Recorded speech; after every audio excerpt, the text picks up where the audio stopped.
Hey, welcome to Beyond Synth Fundamentals. Today we're going to be creating just the hugest patch ever. In this week's episode of Synth Fundamentals, we talked about how pulse width modulation can create the illusion of two oscillators from one.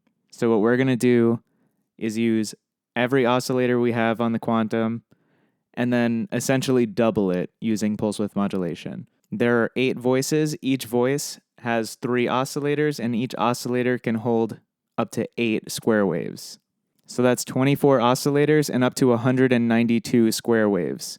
When we use pulse width modulation to double those, we'll basically hear what it sounds like to have 384 waves. It's going to sound wild, so let's get into it. Here's a square wave. Let's start by taking our LFOs and making them key track. Now our LFOs are set to key track, so we won't have to deal with tuning drift as we move up and down the keyboard. Now let's set up pulse width modulation in each oscillator. Let's start with oscillator 1 and fine tune our pulse width modulation. So you hear how it keeps breaking up at this point? That means we are now modulating the pulse width so much that it goes through 0. To fix that, we just lower the modulation amount. And now we set our speed so our detune sounds right.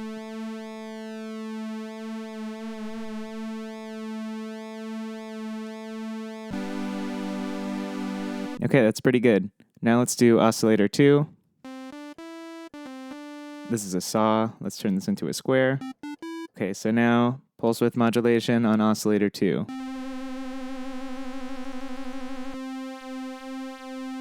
Let's try to make the LFO speeds different between the 3 LFOs so we have more of a variety of detunes.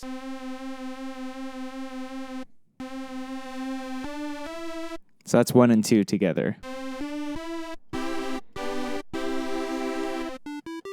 And then here's oscillator 3. Let's add some modulation to that.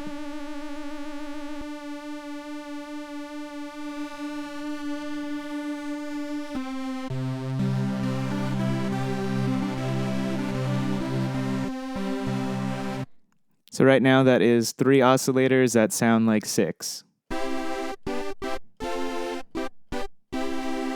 So now let's get even further out. So here we have the kernel count, which is essentially a way to create multiple waves within a single oscillator.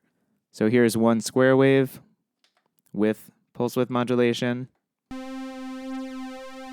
Now it's 2, 3, 4, 5, all the way up to 8. We can also control the detune, so we can spread these out.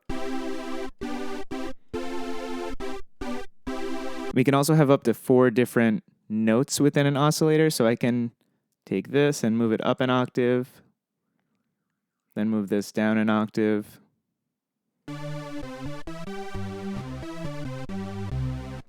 And now we have 3 different notes in that oscillator. We'll experiment with that a little bit later. For now, let's keep everything as 1 note. So now I'm adding more kernels to oscillator 2 and 3.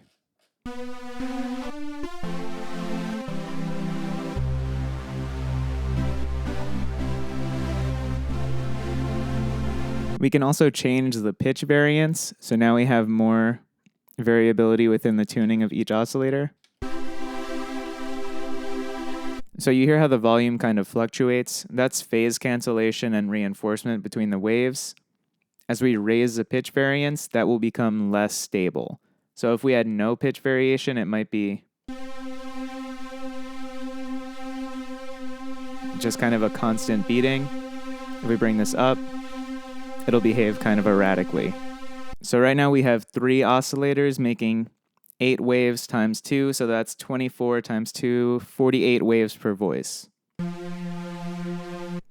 We can use unisono to increase that. This is essentially a more flexible version of unison. So if I move this up to 2, now we have 2 voices under each key. If I move this up to 4, now we have 4 voices. And if I move this up to 8,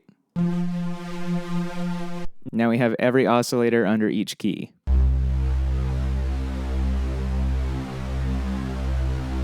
That's what 384 oscillators sound like. So let's set up our filter and sweep through that. It'll probably sound amazing.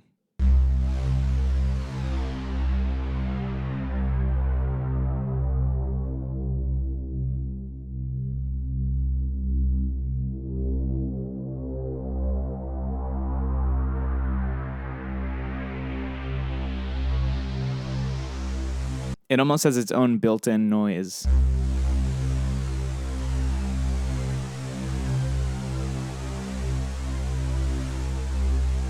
Let's try adding some delay and reverb.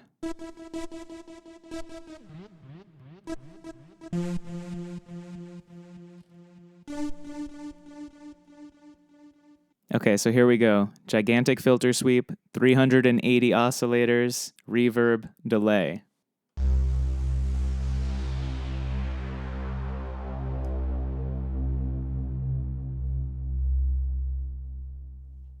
I mean, that sounded amazing. Let's try it the opposite direction.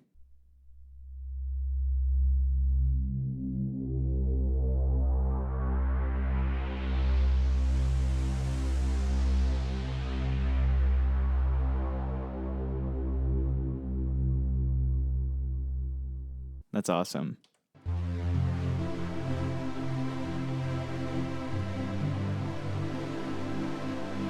So now let's try out those different notes. Let's pick a chord. Let's do... So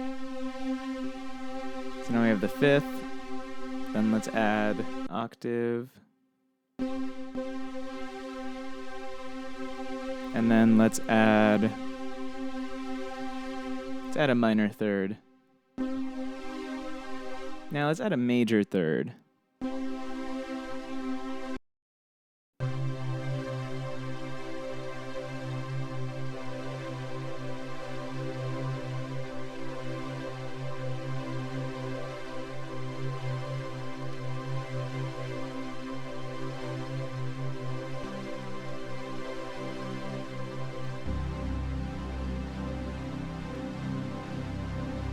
And then let's do 8-voice unisono on that.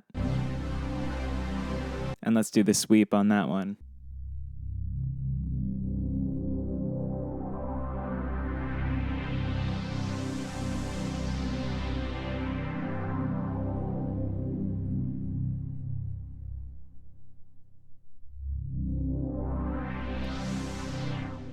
Let's use LFO 4 and have that control our filter.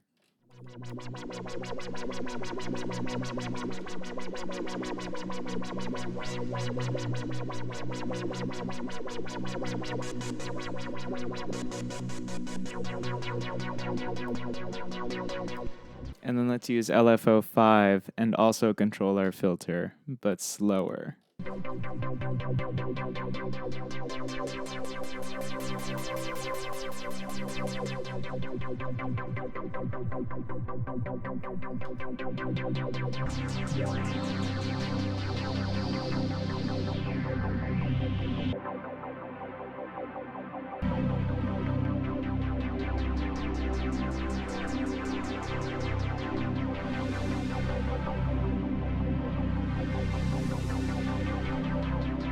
A lot just happened. I added a second filter. So now we have two low-pass filters. The first filter is lower and kind of oscillating. The second filter is staying in place, but it is above the first filter. So it's just kind of emphasizing the higher overtones.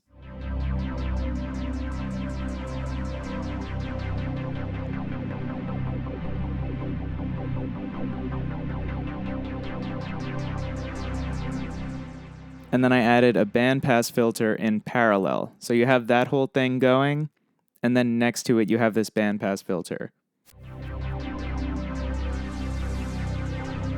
And as you bring it into the upper overtones, you get this really cool effect.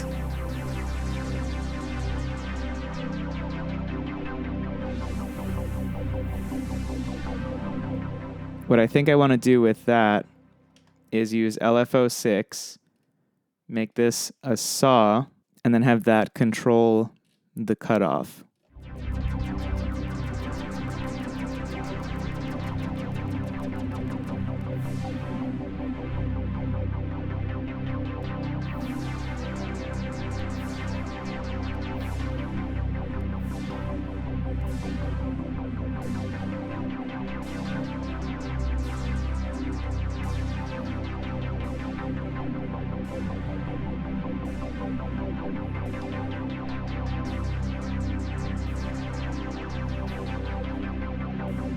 Okay, and now for one more thing, let's add a flanger.